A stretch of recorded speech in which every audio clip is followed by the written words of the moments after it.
Master साहब channel में एक बार फिर से आपका स्वागत है। हम लोग सीख रहे हैं क्लास 10 के लिए ज्योमेट्री। 10वां क्लास की ज्योमेट्री सेक्शन हम लोगों ने शुरू किया है। मैट्रिक में पूछे जाने वाले इंपॉर्टेंट थ्योरम को हम लोग डिस्कस कर रहे हैं। अभी तक हम लोगों ने पाइथागोरस, उसका विलोम और थेल्स जैसे इंपॉर्टेंट थ्योरम डिस्कस कर लिया है, देख लिया है, सीख लिया है। आज हम सीखने जा रहे हैं दो समरूप त्रिभुजों के क्षेत्रफलों का जो अनुपात है उसके बारे में। यह भी बहुत इंपॉर्टेंट क्वेश्चन है, एग्जामिनेशन में बहुत बार ये आते रहता है, इसलिए आज हम लोग इसको कवर करेंगे, इसको सीखेंगे। तो आइए वीडियो स्टार्ट करते हैं। सबसे पहले जानते हैं दो समरूप त्रिभुजों के क्षेत्रफलों के अनुपात का जो एक कॉरोलरी है। कहीं कहीं पर इसको थ्योरम भी लिखता है, कहीं कहीं पर ऊपर में भी लिखता है। चलिए, इससे कोई बहस नहीं है। मैंने स्टेटमेंट समझिए, स्टेटमेंट अगर याद है तब सारा बेड़ा पार है, क्योंकि बहुत ऐसे क्वेश्चन एग्जामिनेशन में पूछेंगे थ्योरम से रिलेटेड जिसका नाम है क्लियर, तो उनको नाम से पूछेगा, लेकिन जिनका नाम क्लियर नहीं है उनको वो स्टेटमेंट से पूछेगा। जैसे थ्योरम में आप देखिए तो थेल्स है, पाइथागोरस है, एकदम क्लियर नेम है, इसलिए इनका नाम से पूछ सकता है। पाइथागोरस थ्योरम को लिखें, आप सिद्ध करें, ऐसे करके थेल्स प्रमेय को लिखे तो सिद्ध करें, इस तरह से पूछ सकता है। लेकिन ये इसका क्लियर नाम नहीं है। जैसे कैसे डबल एंगल होता है, ट्रिपल एंगल होता है, उस तरह का नाम नहीं है, इसलिए इस क्वेश्चन को आपको नाम से नहीं पूछेगा बल्कि स्टेटमेंट से पूछेगा। तो आइए, स्टेटमेंट जानना सबसे ज्यादा जरूरी है। सबसे पहले स्टेटमेंट समझिए। स्टेटमेंट क्या है? दो समरूप त्रिभुजों के क्षेत्रफलों का अनुपात संगत भुजाओं के वर्गों के अनुपात के बराबर होता है। यानी दो त्रिभुज अगर समरूप दिया रहेगा तो उन दोनों त्रिभुजों के क्षेत्रफलों का जो अनुपात होगा उन दोनों त्रिभुजों के संगत भुजाओं के वर्गों के अनुपात के बराबर होगा। जैसे अगर आपके पास दो त्रिभुज है, एक ABC है, एक DEF है, तो ABC का क्षेत्रफल बटे DEF का क्षेत्रफल कीजिएगा तो दोनों के भुजाओं का स्क्वायर के बराबर आएगा। यही चीज हमको ट्रू प्रूव करना है, साबित करना है। गिवन है, यानी दिया हुआ कि ABC और DEF दो समरूप त्रिभुज है। यहाँ पे दो समरूप त्रिभुजों यानी दो त्रिभुज समरूप दिया हुआ है और क्षेत्रफलों का अनुपात संगत भुजाओं के वर्गों के अनुपात के बराबर होता है, ऐसा साबित करना है। तो दिया हुआ है कि ABC और DF दो समरूप त्रिभुज है। प्रूफ क्या करना है कि दोनों के क्षेत्रफलों का अनुपात, यानी इन दोनों त्रिभुजों का क्षेत्रफल का अनुपात। AR का मतलब एरिया हुआ, एरिया ऑफ ट्रायंगल ABC यानी ABC का क्षेत्रफल, और एरिया ऑफ ट्रायंगल DEF यानी DEF का क्षेत्रफल। इन दोनों के संगत भुजाओं को लीजिए और उसका स्क्वायर के बराबर हमको साबित करना है। बहुत ही मोस्ट इंपॉर्टेंट क्वेश्चन है, ये बहुत ज्यादा बार मैट्रिक में पूछा जाता है। आप जितना भी प्रैक्टिस सेट उठा कर देखेंगे, लगातार आप देखिएगा तो ये क्वेश्चन सबसे ज्यादा दिया रहेगा। तो मोस्ट इंपॉर्टेंट क्वेश्चन को आज हम लोग डिस्कस कर रहे हैं। ज्योमेट्री सेक्शन हम लोग डील कर रहे हैं 10वां क्लास के लिए, जिसमें हम लोगों ने थ्योरम का सेगमेंट शुरू किया है। इस थ्योरम के सेक्शन में हम लोग क्या सीखे हैं अभी तक? थेल्स और पाइथागोरस तथा पाइथागोरस का विलोम, ये सब चीजें सीख लिए हैं। और भी कुछ कुछ चीजें सीखे हैं, वो सब चीज आपको मास्टर सैफी यूट्यूब चैनल पर मिल जाएगा। अगर उन वीडियोस को अभी तक आपने नहीं देखा है तो ऊपर आई बटन में दिया रहेगा उसका लिंक, या फिर वीडियो के डिस्क्रिप्शन में उसका लिंक मिलेगा, आप उसको देख लीजिएगा। तो चलिए आज के थ्योरम स्टार्ट करते हैं और समझते हैं कि दो समरूप त्रिभुज के क्षेत्रफलों का अनुपात संगत भुजाओं के वर्गों के अनुपात के बराबर जो होता है, इसको कैसे प्रूफ किया जाता है। ये तो हो गया स्टेटमेंट। अब प्रूफ करने की तरफ चलते हैं। तो इधर आइए, देखिए ये हमारा फिगर है। ABC और DEF दो त्रिभुज है, लेकिन पहले से ही समरूप दिया हुआ है। ध्यान रहे कि दोनों त्रिभुज समरूप दिया रहा है, तो आपको समरूप के होने की वजह से जो चीजें हमें प्राप्त हो जाती है ऑटोमेटिक, उसका आपको ज्ञान होना चाहिए। मैं एक बार याद दिला दूं कि दो त्रिभुज समरूप दिया रहेगा तो संगत भुजाओं का अनुपात बराबर होगा और संगत कोण भी बराबर हो जाएंगे, क्योंकि समरूप का परिभाषा ही यही है कि दो त्रिभुज समरूप तभी हो सकते हैं जब उनके संगत कोण बराबर हो और संगत भुजाएं अनुपातिक हो। तो जब ये दोनों त्रिभुज समरूप दिया है तो जब जरूरत पड़ेगी तो हम इनके भुजाओं का अनुपात भी बराबर ले लेंगे, जरूरत पड़ेगी तो कहीं पर कोण बराबर ले लेंगे। क्योंकि समरूप दिया है तो इतना चीजें उसमें ऑटोमेटिक पाया जाता है, क्योंकि समरूप का ये परिभाषा है। तो कंस्ट्रक्शन में आइए, कंस्ट्रक्शन क्या किया है मैंने, ये दोनों त्रिभुज समरूप दिया हुआ है। कंस्ट्रक्शन क्या किया है कि AM लंब BC डाला है, BC पर AM लंब डाल दिया गया, उसी तरह से DN EF पर लंब डाल दिया गया। अब प्रूफ की तरफ चलते हैं। क्या हो रहा है भाई? तो AMB और DNE में हम लोग चर्चा कर रहे हैं। AMB और DNE में चलते हैं। ये त्रिभुज छोटा वाला में मिला क्या? तो AMB, एंगल AMB और एंगल DNE देखिएगा तो बराबर हो जाएगा। क्यों बराबर होगा? क्योंकि ये भी लंब डाला तो 90 डिग्री होगा, ये भी लम डाला हुआ इसलिए ये भी 90 डिग्री होगा।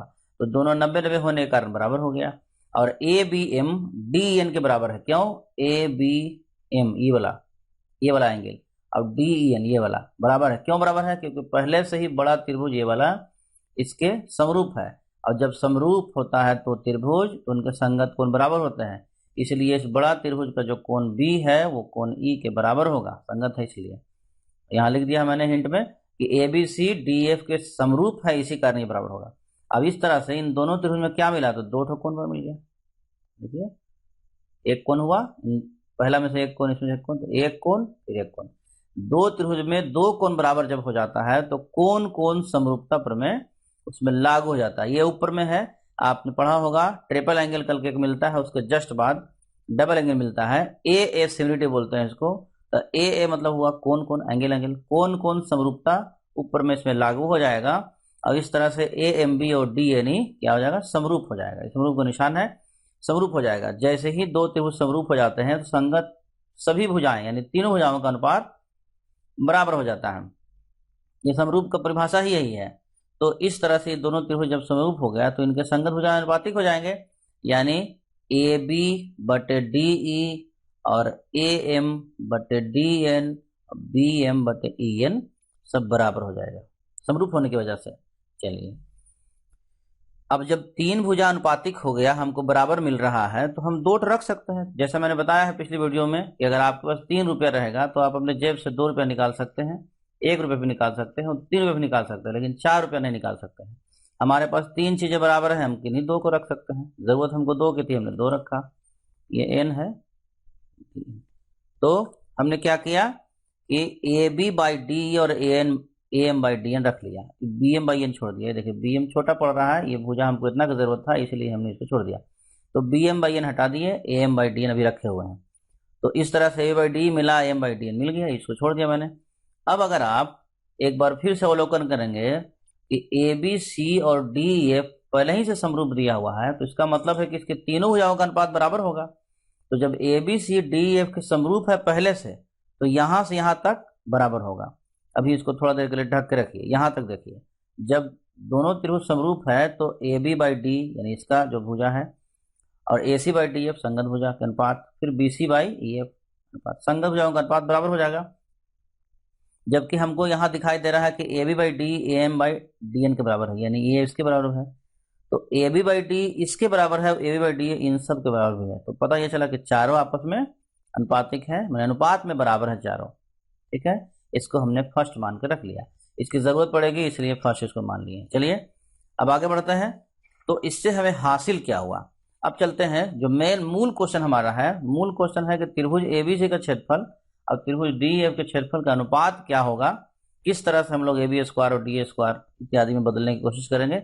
आइए देखते हैं। तो चलते हैं, त्रिभुज एबीसी का क्षेत्रफल, एरिया मतलब क्षेत्रफल, A R area of triangle ABC और area of triangle D F मैंने बिठाया। फॉर्मूला कहता है किसी भी त्रिभुज क्षेत्रफल निकालना होगा तो 1/2 आधार होना चाहिए होगा। तो इस तरह से अगर हम एबीसी का क्षेत्रफल निकाल रहे होंगे तो 1/2 आधार हो गया बीसी, देखिए यहाँ लिखा हुआ है, और ऊंचाई हो गया ए एम। उसी तरह से अगर हम डी एफ का क्षेत्रफल निकाल रहे होंगे इस फिगर में डी ई एफ, तो आधार हो जाएगा ई एफ और ऊंचाई हो जाएगा डी एन, ये देखिए यहाँ लिखा हुआ है। अब देखिए ये 1/2 कट गया, B C by E F बच रहा था यहाँ पर, और यहाँ पर बच रहा है A N by D N, A M by D N. B C by E F को हम क्या लिख सकते हैं, इस चीज को फर्स्ट में देखिए, फर्स्ट में देखिए B C by E F को चारों में से कोई भी हम लिख सकते हैं, चारों बराबर इसलिए।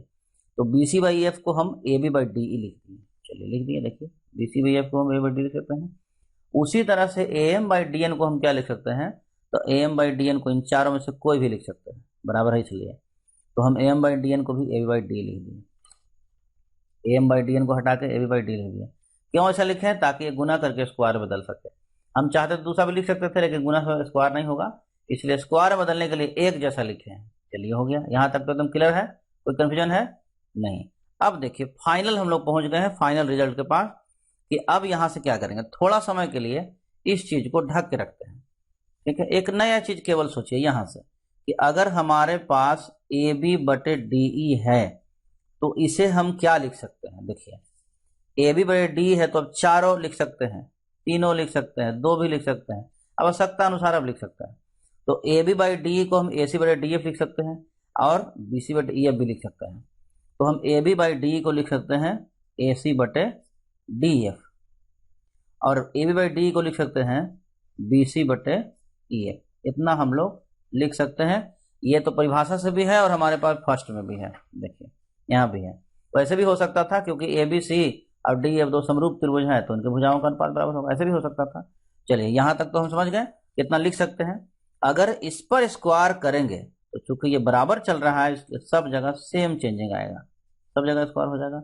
और जैसा कि हमने देखा कि ए बी सी का क्षेत्रफल बटे डी एफ का क्षेत्रफल इसके स्क्वायर के बराबर है और ये सब के बराबर है, तो पता ये चल गया ना कि area of triangle A B C divided by area of triangle D F, अर्थात ए बी सी के क्षेत्रफल और डी एफ का जो क्षेत्रफल होगा वो तमाम जो भुजाएं हैं, संगत भुजाएं, उनके वर्गों के अनुपात के बराबर हो जाएगा। और यही हमको प्रूफ करना था, जो कि बड़ी आसानी के साथ प्रूव्ड हो गया।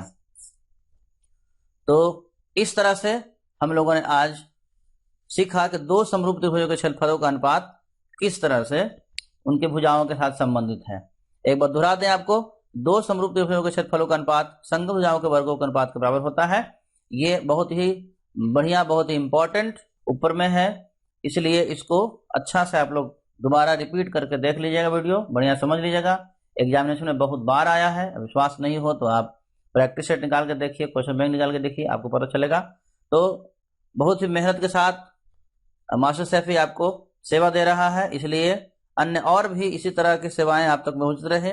इसके लिए जरूरी है कि आप इस मास्टर सैफी चैनल को सब्सक्राइब कर रखिए, लाइक शेयर जरूर कीजिए, ताकि अगली वीडियो जैसे अपलोड हो सबसे पहले इन्फॉर्मेशन आप तक पहुंचे।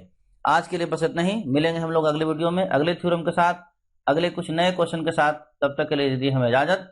नमस्कार, बाय बाय, जय हिंद।